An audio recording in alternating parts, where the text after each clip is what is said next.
3 a.m., if someone calls your name in your dead mother's voice, would you answer?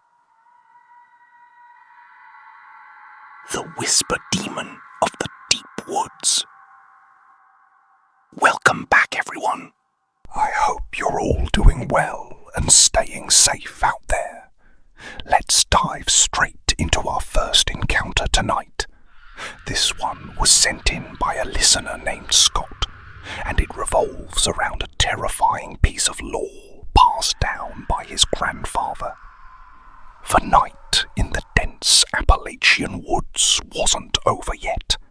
Grandpa Blackwood sat with his eyes closed, recounting a terrifying danger that had followed him years after he returned from a harrowing spiritual journey in the deep south.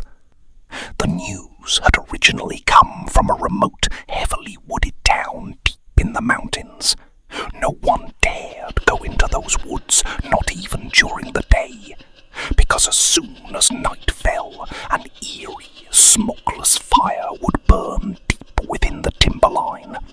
There was no source, but the strange light was undeniable, and with it, children started disappearing, one after another.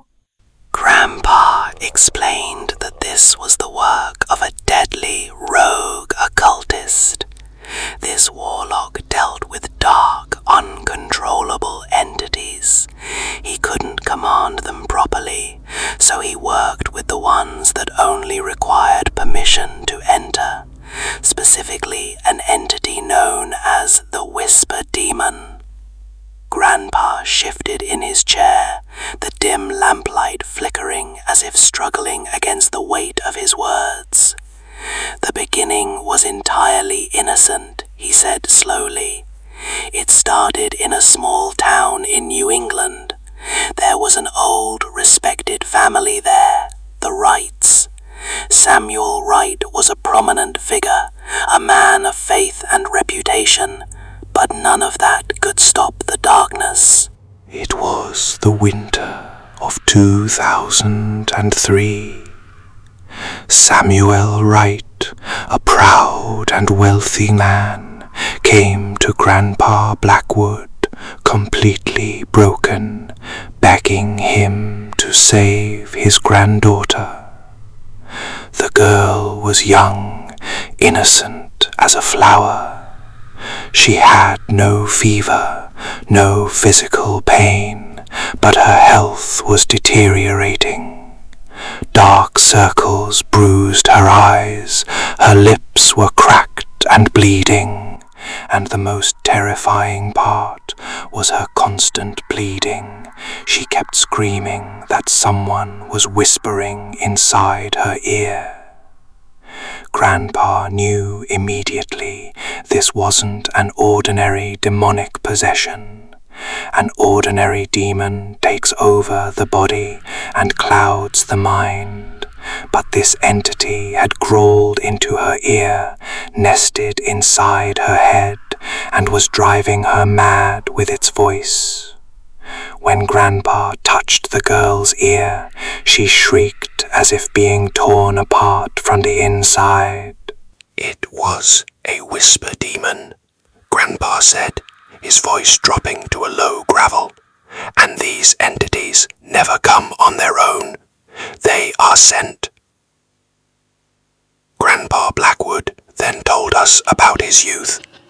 Back when he was a brash, arrogant young man, searching for the ultimate spiritual truth, he traveled to the deep swamplands of Louisiana, seeking out the most extreme practitioners of the occult.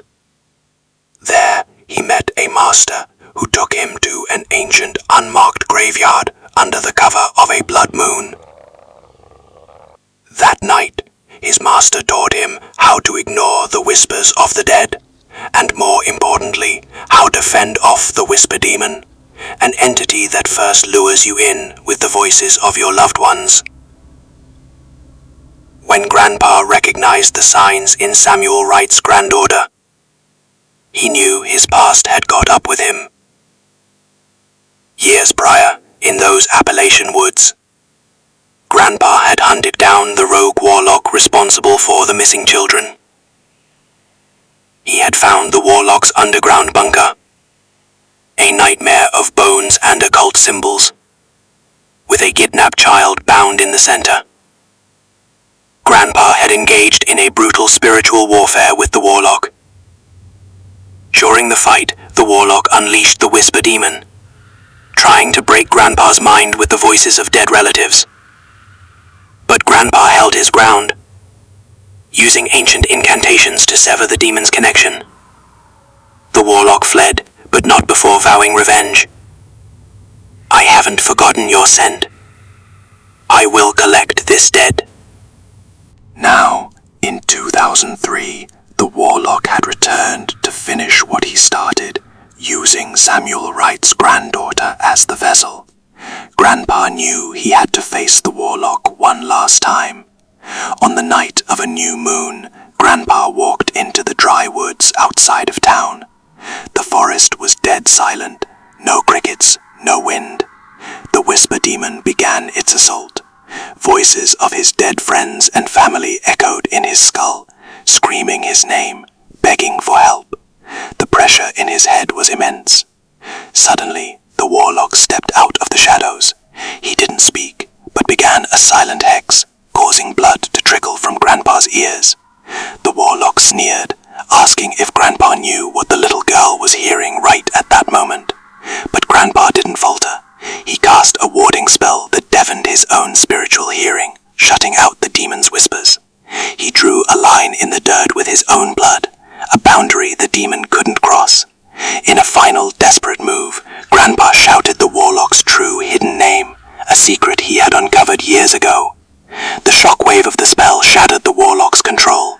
The Whisper Demon, agonizing over the broken bond, turned on the Warlock, causing him to collapse in a fit of bloody screams. The Warlock vanished into the darkness, leaving behind only the chilling promise that he would return. The girl survived and slowly recovered, though to this day she cannot stand loud noises. Grandpa left us with a chilling warning. The Whisper Demon isn't a bloodthirsty monster that kicks down your door. It needs your permission to speak to you. It preys on the lonely, borrowing the voices you miss the most. If you ever wake up in the dead of night and hear a familiar voice calling your name from the dark, do not answer it.